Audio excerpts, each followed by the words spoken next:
Baik semuanya, selamat pagi. Perkenalkan nama saya Birama dari KKN tahun 2021 untuk PMT. Kali ini saya akan menunjukkan Bapak Ibu sekalian materi mengenai pemasaran belakang. Nah, jadi kita masuk ke konsep pemasaran. Apa itu pemasaran? Pemasaran merupakan cara mendekati konsumen dan mengelola hubungan pengusaha dengan konsumen. Jadi intinya bagaimana seorang pengusaha untuk mengelola hubungan dengan konsumen. Nah, untuk mengelola hubungan ini banyak banget cara.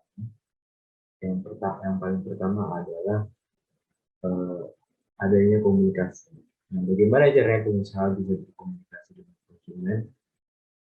Yang paling pertama pengusaha harus memperkenalkan diri. Nah, gimana sih caranya memperkenalkan diri? Memperkenalkan diri bisa banyak caranya. Eh, Salah satu contohnya misalnya sudah WC. Biasanya pengusaha-pengusaha sudah WC memperkenalkan dirinya melalui tiap listrik, memasangkan atau mungkin pengusaha pengusaha penjual jilbab murah di Shopee memperkenalkan dirinya melalui Shopee dengan tagline jilbab murah dan seperti itu. Nah, jadi pemasaran ini berbeda dengan menjual. Apa sih konsep selling sama marketing ataupun pemasaran? Menjual itu merupakan konsep di mana seorang pengusaha hanya memikirkan keuntungan yang didapat berdasarkan produk yang ada, tanpa memikirkan apakah produk ini punya nilai lebih untuk konsumen, apakah konsumen ini membutuhkan atau tidak. Sedangkan kalau di pemasaran, pemasaran memikirkan apa yang namanya customer value dan customer needs. Customer value dan customer needs ini yang menjadi tolak ukur ataupun penarik bagi konsumen. Customer value itu apa sih? Customer value itu di mana seorang konsumen mengenai suatu produk bisa melalui benefit ataupun cost. Benefit itu adalah keuntungan yang dia dapat dan cost itu adalah biaya. Benefit ini bisa dipecah lagi. Seperti apa sih benefitnya? Oh, jilbabnya murah, jilbabnya warnanya bagus, jilbabnya jarang warnanya sama warna-warna yang ada di pasar. Itu benefit yang didapatkan oleh konsumen. Sedangkan cost-nya apa? Oh, cost-nya saya harus mengeluarkan uang 12. Oh, cost-nya saya harus uh, mengeluarkan uang untuk pulsa, menghabiskan waktu 5 menit. Jadi cost itu adalah biaya ataupun hal-hal yang dikorbankan oleh konsumen untuk mendapatkan suatu produk. Nah, yang dikorbankan itu bisa berdasarkan waktu, bisa berdasarkan nilai mata uang. Sedangkan kalau customer needs itu adalah kebutuhan konsumen. Apa yang sekarang konsumen sedang butuhkan di pasar. Oh, misalnya karena lagi pandemi ini, konsumen lebih banyak butuh produk-produk seperti hand sanitizer, alkohol ringan yang dibawa, ataupun masker. Itu customer needs. Jadi pemasaran merupakan konsep di mana customer value dan customer needs, nilai produk yang dinilai oleh konsumen dengan kebutuhan konsumen itu bertemu. Dan itulah yang dinamakan sebagai customer perceived value, yaitu nilai yang muncul dari persepsi konsumen. Seperti itu. Selanjutnya, balik lagi ke needs. Jadi needs itu tadi kan kebutuhan kan. Kebutuhan itu bisa dibagi menjadi dua. Ada yang namanya keinginan dan kebutuhan. Kebutuhan adalah eh, apa ya, rasa kekurangan dari seorang konsumen. Seperti apa? Misalnya, oh saya merasa lapar, saya merasa kurang percaya diri, saya merasa status sosial saya kurang. Itu merupakan kebutuhan. Dan kebutuhan itu ada 5 bentuknya. Ada kebutuhan fisiologis, keamanan, kasih sayang, penghargaan, dan aktualisasi diri. Kebutuhan fisiologis di mana kebutuhan ini merupakan kebutuhan yang paling dasar. Seperti apa? Seperti sandang, papan, pangan. Itu merupakan kebutuhan fisiologis. Oh, saya lapar. Oh, saya butuh baju untuk menghangatkan diri. Saya butuh atap rumah. Namun keinginan berbeda dengan kebutuhan. Keinginan itu merupakan uh, bentuk ataupun derivatif ataupun turunan dari kebutuhan.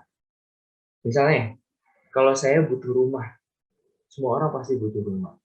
Tapi rumah seperti apa yang saya inginkan, itu dia yang berbeda. Oh, saya ingin rumah yang warna putih. Saya ingin rumah yang warnanya biru. Saya ingin rumah yang warnanya hijau. Itu yang membedakan antara keinginan dan kebutuhan.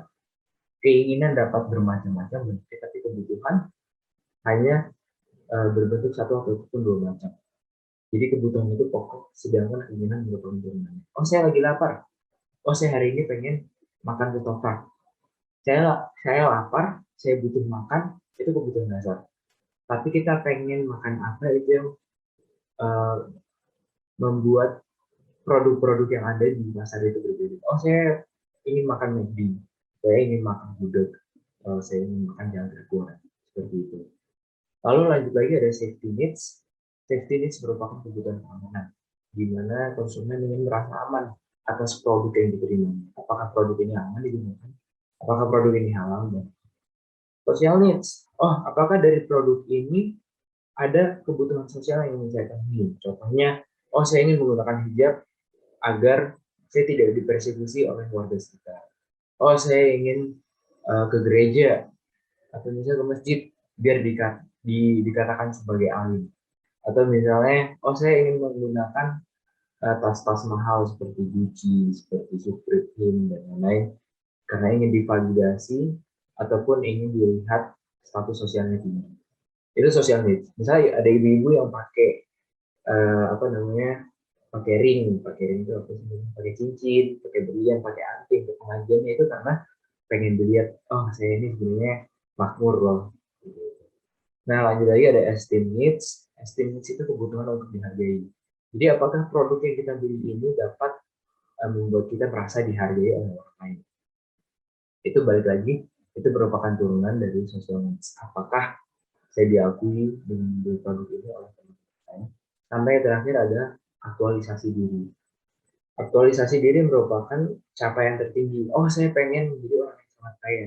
Oh, saya ingin menjadi orang yang sangat bahagia. Nah, sekiranya apakah produk Bapak Ibu dapat memenuhi aktualisasi diri konsumen, kebutuhan akan penghargaan, kebutuhan akan sosial, sampai yang paling dasar kebutuhan fisiologis. Setiap produk akan memenuhi kebutuhan berbeda. Oh, misalnya produk yang mahal seperti Gucci akan memenuhi kebutuhan seperti kebutuhan harga diri dan sosial. Oh, makan gudeg, produk gudeg, produk warung itu akan memenuhi kebutuhan fisiologis, itu kebutuhan. Jadi seperti itu. Bukan berarti setiap produk harus memenuhi kelima kebutuhan ataupun. Lanjut. Nah, seperti ini kebutuhan.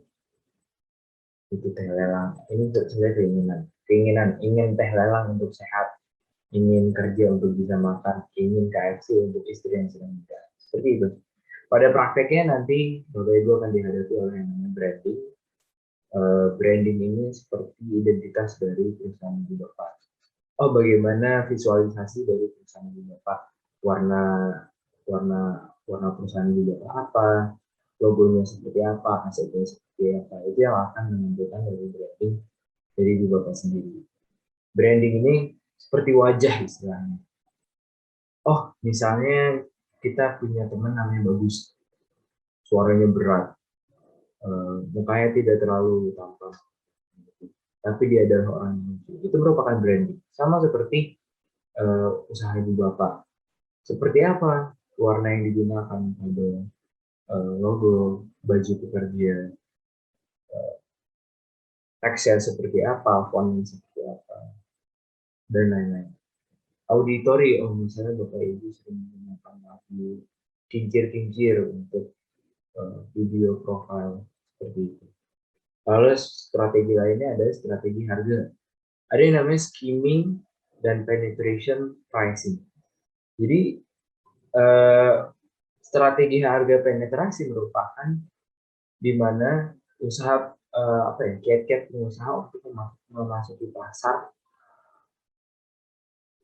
di mana harga yang diterapkan itu di bawah harga pasar.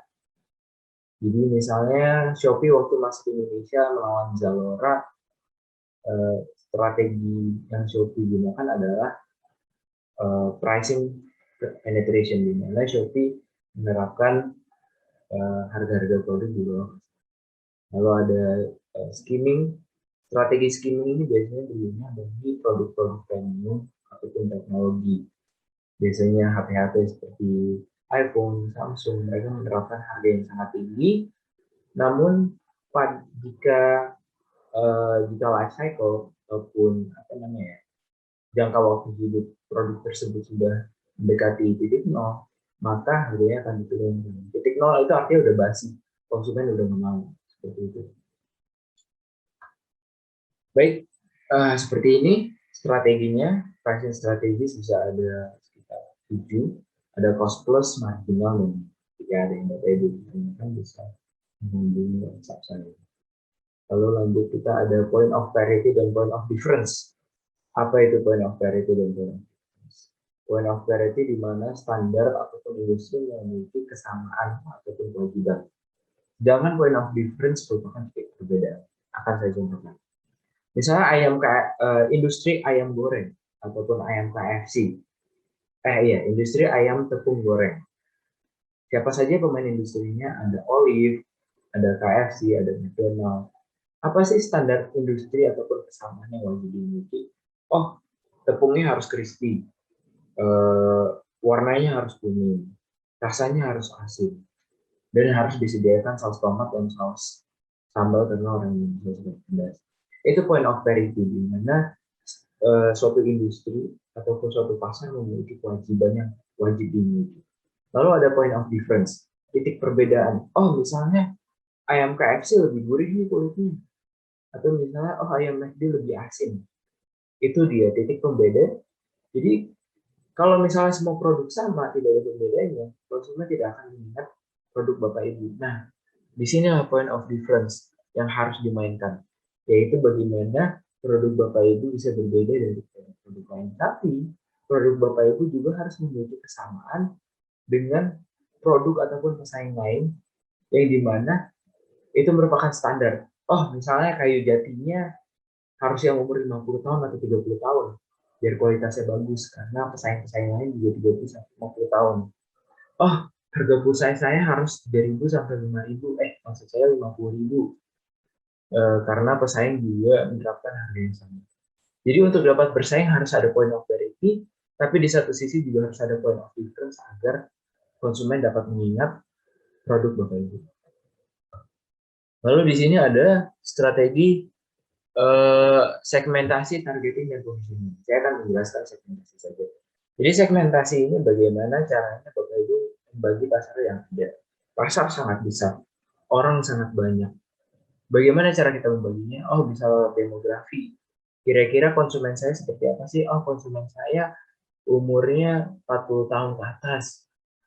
Bisa lewat gaya hidup juga. Oh, gaya hidupnya konsumen saya suka makanan yang sehat. Jadi misalnya saya penjual teh liang, teh dari bunganya. Oh, kebanyakan konsumen saya umurnya 40 tahun, dia suka hidup yang sehat, dia pegiat yoga ataupun senang olahraga pagi, maka dari itu cara saya untuk menargetkan dan mempositioning dan memposisikan saya di antara pesaing-pesaing lain adalah dengan cara saya menargetkan Bapak Ibu berumur 40 tahun yang suka olahraga pagi, di situ saya akan menjual. Nah, seperti itu contoh segmentasi, targeting, dan positioning. Lanjut, di sini ada consumer decision making process. Consumer decision making process merupakan bagaimana caranya konsumen melalui tahap rekognisi, yaitu mengetahui suatu produk, sampai mereka membeli produk itu. Jadi yang pertama ada rekognisi masalah. Oh, rekognisi masalah ini di mana konsumen merasa ada kekurangan di dalam dirinya. Contoh, kita dapat menggunakan kasus Abirama sedang lapar. Abirama sedang lapar jam 12 siang. Itu rekognisi masalah seorang Abirama. Lalu Abirama mencari informasi sekiranya produk apa yang cocok untuk Abi makan, apakah McD ataupun KFC. Lalu di situ Abi mengevaluasi alternatif-alternatif yang ada. Oh, harga McD ini lebih murah nih daripada KFC. Paketnya juga lebih banyak. Akhirnya Abi membeli McD. Di situ terjadi pembelian hasil dari evaluasi alternatif-alternatif yang ada. Konsumen akan selalu melakukan evaluasi alternatif di mana dia akan membandingkan satu produk dengan produk yang lain sampai dia menemukan produk yang terbaik untuk dirinya. Lalu setelah pembelian dilakukan akan ada evaluasi setelah membeli. Bagaimana di sini konsumen merasa puas atau tidak. Oh, produk tadi KFC-nya enak nih atau McD-nya enak nih. Saya akan beli lagi. Atau mungkin nanti dia mengevaluasinya melalui WhatsApp. Ibu-ibu, ayo kita beli yuk. Ini ada makanan yang enak nih. Atau misalnya lewat Instagram di story atau WhatsApp story. Aku lagi makan nih McD enak banget. Nah, itu evaluasi setelah membeli. Pentingnya Bapak Ibu untuk mengingat proses-proses inilah yang akan menjadi tombak di mana konsumen mengevaluasi suatu produk. Nah, dari sini Bapak Ibu bisa masuk. Kira-kira bagaimana caranya produk. Jadi ada beberapa pertanyaan yang harus Bapak Ibu tanya dari tahapan ini. Yang pertama mencari informasi. Konsumen akan mencari informasi. Sekiranya Bapak Ibu akan menjual produk Bapak Ibu di mana? Apakah produk Bapak Ibu mudah dicari? Apakah produk Bapak Ibu mudah digapai? Lalu ada evaluasi alternatif. Evaluasi alternatif ini bisa dilihat dari beberapa framework. Dari harga. Kira-kira apakah harga produk saya sudah cukup kompetitif dengan produk yang lain? Selain dari harga, bisa dilihat juga dari misalnya dari kualitas. Apakah kualitas saya sudah lebih baik dari produk lain? Lalu sampai evaluasi setelah membeli. Bagaimana caranya Bapak Ibu mempengaruhi konsumen untuk mengevaluasi bahwa produk Bapak Ibu ini bagus. Misalnya servisnya bagus nih. Kira-kira Bapak Ibu packagingnya bagaimana, rasanya bagaimana, seperti itu. Lalu yang terakhir ada yang namanya omnichannel ataupun integrated marketing communication. Jadi omnichannel ini dari bahasa Inggris omni banyak, channel kanal ataupun media. Jadi yang namanya pemasaran tidak luput dengan pemasaran digital ataupun sosial media. Di era 2021 ini pasti semua orang akan menggunakan handphone ataupun laptop. Nah, yang perlu dipikirkan di sini ada 3 framework. Yang pertama ada paid, earn, dan own. Paid itu di mana Bapak Ibu membayar media yang ada. Earn adalah merupakan media di mana Bapak Ibu tidak perlu membayar untuk mendapatkannya. Sedangkan own adalah kanal komunikasi yang Bapak Ibu miliki. Contohnya paid media, Bapak Ibu bayar influencer 10.000, tolong dong review makanan saya enak atau enggak. Nah, kalau own adalah Instagram, YouTube, dan segala bentuk sosial media yang Bapak Ibu miliki. Nah, kalau earn ini adalah media yang Bapak Ibu tidak miliki, namun Bapak Ibu mendapatkan ulasan ataupun komentar dari media ini. Contohnya, ibu-ibu rumah tangga atau ibu-ibu arisan yang merekomendasikan suatu makanan ke ibu-ibu lain. Nah, bisa aja tuh Bapak Ibu ngasih insentif buat ibu-ibu ini. Bu, tolong dong sebarin makanan saya enak, saya kasih insentif nih segini. Nah, selain ibu-ibu rumah tangga, mungkin Bapak Ibu bisa masuk ke ke own media, misal Bapak Ibu yang penjual kayu jati, minta beberapa media kayu jati ataupun mebel ataupun media-media arsitektur untuk mengupload ataupun mempromosikan. Jadi seperti itu yang bisa saya sampaikan hari ini, semoga dapat bermanfaat. Jika ada pertanyaan, Bapak Ibu bisa menghubungi saya melalui WhatsApp saya di bawah ini. Terima kasih, semoga sukses. Sampai berjumpa lagi.